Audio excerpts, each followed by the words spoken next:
Kamil, dnes si prevzal ocenenie, ktoré iniciovali fanúšikovia Spartaka.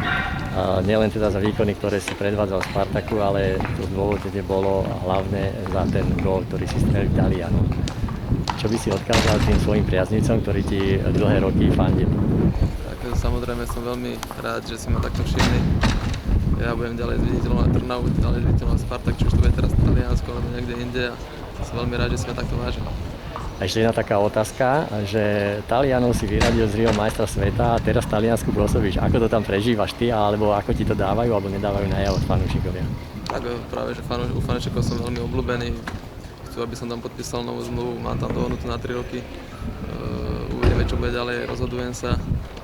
Mám čas, tak uvidím. Môžeš konkretizovať, že kde bude tá tvoja budúcnosť? Tak nechcem o tom rozprávať, lebo už sa mi to párkrát stalo, že sme rozprávali a nakoniec bolo to trošku aj na smiech, že sa to na poslednú chvíľu dotiahlo. Nechcem rozprávať